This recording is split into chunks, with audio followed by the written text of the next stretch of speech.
Taïwan dans toute sa diversité, une émission de Radio Taïwan International.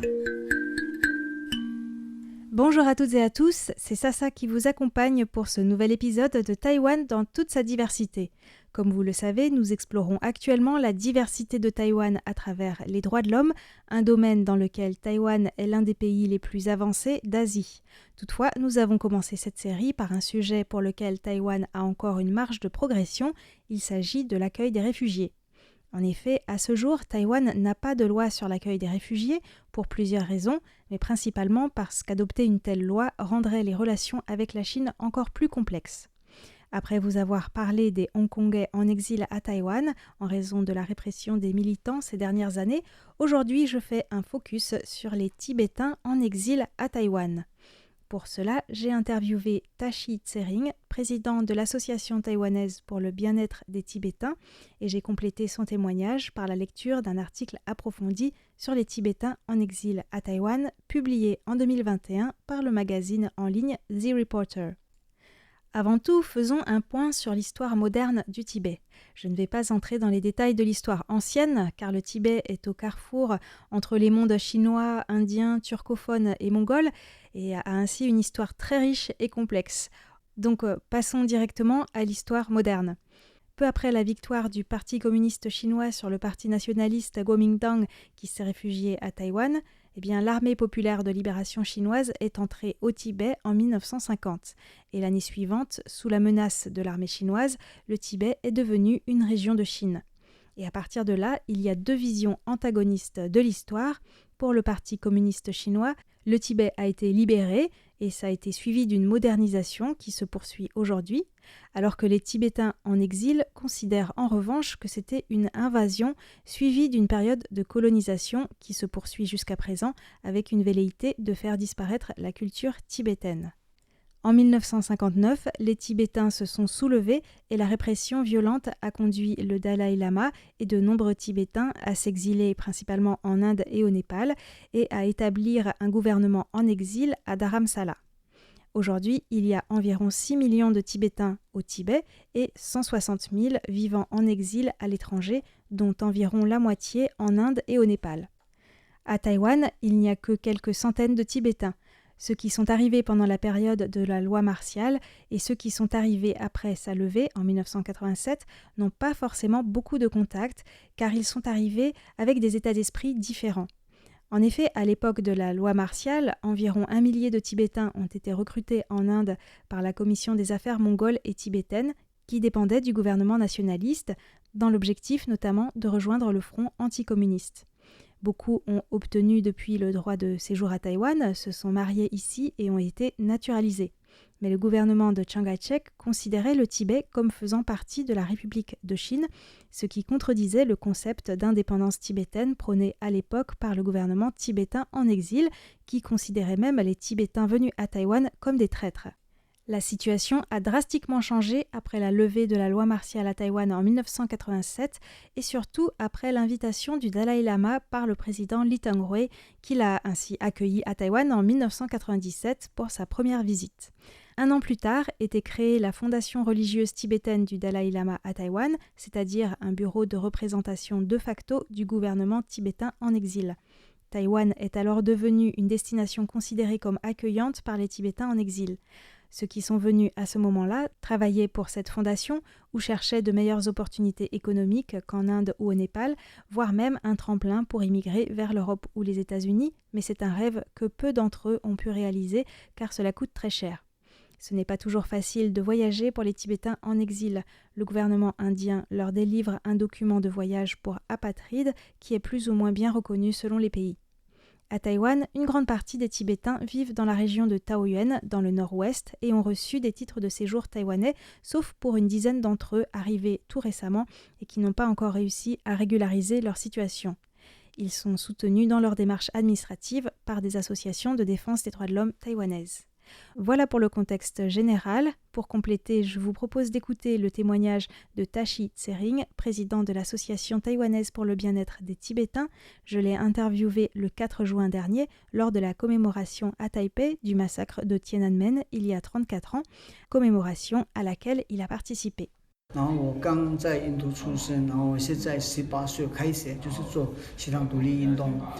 Je suis né en Inde et j'y ai grandi. À 18 ans, j'ai commencé à m'impliquer dans des activités soutenant l'indépendance du Tibet. À cette époque, Taïwan a attiré mon attention en raison de son récent processus de démocratisation. Je savais aussi que Taïwan avait une commission ministérielle des affaires mongoles et tibétaines. Les Taïwanais et les Tibétains ont pour point commun leur lutte. Les Taïwanais ont lutté pour la démocratie. Des Tibétains ont commencé à s'immoler en 2009. À Taïwan, Cheng Nanrong s'est immolé en 1989. Il voulait que les Taïwanais aient le droit de s'exprimer pour l'indépendance de Taïwan. J'observais ce qui se passait à Taïwan depuis l'Inde. Puis, en 1997, le Dalai Lama s'est rendu pour la première fois à Taïwan et il a été reçu par le président Lee Teng-hui. Quelques mois plus tard, était créée à Taïwan la fondation religieuse tibétaine du Dalai Lama. Il s'agit d'un bureau de représentation de facto du 14e Dalai Lama et de l'administration tibétaine en exil à Dharamsala. Il n'y en a que 13 dans le monde. C'est à ce moment-là que je suis venu à Taïwan. À l'époque, je ne parlais pas encore mandarin. J'ai voulu apprendre cette langue pour pouvoir ensuite présenter la situation tibétaine aux Taïwanais et aux Chinois que je rencontrais ici. Cela fait maintenant 25 ans que je suis ici et avec d'autres Tibétains, nous avons fondé plusieurs associations, notamment l'Association taïwanaise pour le bien-être des Tibétains, le Réseau des droits de l'homme pour le Tibet et Taïwan, etc. Tashi Tsering apprécie sa vie à Taïwan où le Dalai Lama a d'ailleurs effectué 3 visites. Après sa rencontre avec le président Lee Teng-hui en 1997, en 2001, il a rencontré le président Chen Shui-bian et en 2009, le Dalai Lama s'est rendu à Taïwan mais n'a pas rencontré le président Ma Ying-jeou. Selon Tashi Tsering, bien que la présidente Tsai Ing-wen n'ait pas accueilli le Dalai Lama, le gouvernement taïwanais et les Taïwanais ont beaucoup aidé les Tibétains en exil ces dernières années.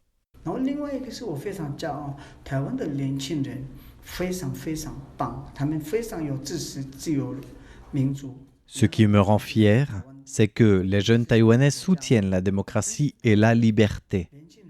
Bien que Taïwan ne soit pas reconnu en tant que pays par les Nations Unies, le fait que les Taïwanais soutiennent la démocratie et les droits humains fait de Taïwan un pays accueillant pour les exilés tibétains.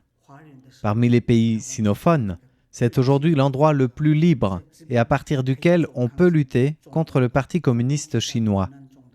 Il y a beaucoup de Tibétains en exil dans plusieurs pays, mais ici à Taïwan, nous avons appris le chinois et lorsqu'on organise des activités, on peut s'adresser aux sinophones. C'est pourquoi en 2011, j'ai créé Cycling for Free Tibet. Nous allons en vélo à la rencontre de touristes et d'étudiants chinois à Taïwan pour leur parler de la situation des 6 millions de Tibétains. Quand je m'adresse aux touristes chinois, je leur dis aussi qu'ici, je peux parler de l'indépendance du Tibet. Rien ne m'arrivera. Les Taïwanais ont la liberté d'expression et le droit de vote. Peut-être que la Chine se développe sur le plan économique, mais les Chinois n'ont pas ces droits. Nous espérons qu'ils prennent conscience de l'importance de la liberté. Tashi Tsering espère un jour revoir son pays libre, ou plutôt, au lieu de revoir, je devrais plutôt dire voir son pays libre, car comme de nombreux Tibétains en exil, il est né en Inde et n'a jamais été au Tibet. Il est donc en quelque sorte en exil d'un pays où il n'a jamais été, une situation douloureuse. Toutefois, il ne perd pas espoir.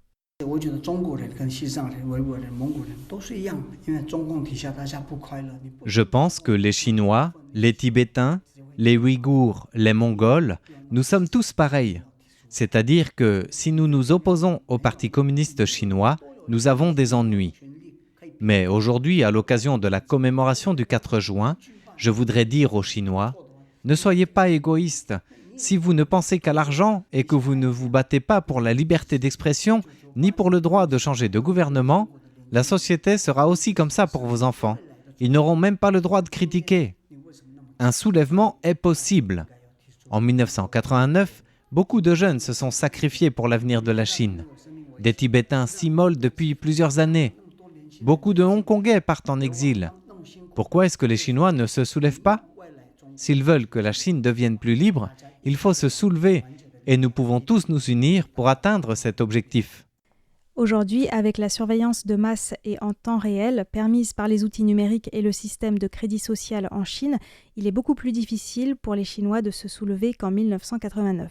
C'est pourquoi dans son discours lors de la commémoration du massacre de Tiananmen, Tashi Tsering a interpellé le public. Il y a 34 ans, les jeunes Chinois se sont soulevés pour l'avenir de leur pays, pour la démocratie et les libertés. Dans 34 ans, où en serons-nous? A-t-il demandé. Continuerons-nous à nous battre pour ces valeurs? Les Tibétains se sont massivement soulevés en 1959 et en 2008, les Chinois en 1989, les Hongkongais en 2019, les Taïwanais ont eux aussi lutté pour la démocratisation dans les années 80. Pour Tashi Tsering, ce serait dommage de baisser les bras maintenant. Au contraire, il espère que les Hongkongais, les Tibétains, les Taïwanais et même les Chinois s'uniront pour se soulever en faveur de la liberté. À ce jour, il y a 157 Tibétains qui se sont immolés car ils n'ont pas d'autre moyen de s'exprimer.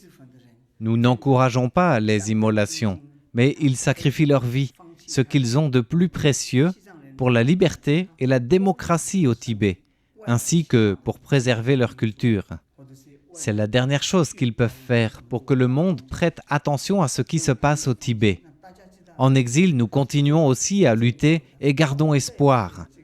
J'ai rencontré des Tibétains dans d'autres pays et j'ai vu des deuxième et troisième générations de Tibétains nés à l'étranger. Ils continuent aussi à lutter pour le Tibet. Nous n'abandonnerons pas. Après quelques générations nées en exil, la culture et la langue tibétaine ont tendance à se perdre, bien que cela varie selon les familles, bien sûr. La transmission de la culture, de la langue et de la religion bouddhiste est donc un enjeu important pour les associations tibétaines à l'étranger qui œuvrent notamment pour permettre aux nouvelles générations de connaître leur culture et de parler tibétain. On ne peut pas aider directement les Tibétains qui sont au Tibet parce que c'est très difficile de communiquer. Mais on sait que la situation est très dure pour eux. Nous, qui sommes en exil dans une démocratie, avons une grande responsabilité. Il faut que nous continuions à lutter, génération après génération, pour ne pas oublier les Tibétains restés là-bas. Nous n'abandonnerons jamais, quel que soit le niveau de cruauté du Parti communiste chinois. Nous poursuivrons la lutte. Le Dalai Lama a dit « Vous êtes 150 000 Tibétains en exil dans des pays démocratiques et il y a 6 millions de Tibétains sous la mainmise du Parti communiste chinois. Donc, dès que vous prenez la parole, dans quelque pays que ce soit, soyez les porte-parole de ces 6 millions de Tibétains. » C'est un peu le rôle de porte-parole que Tashi Tsering a eu à travers cette interview qui touche désormais à sa fin. J'espère que cette émission vous a intéressé et que vous avez maintenant une meilleure compréhension de la situation des Tibétains à Taïwan. Je vous donne rendez-vous la semaine prochaine pour un nouvel épisode de Taïwan dans toute sa diversité.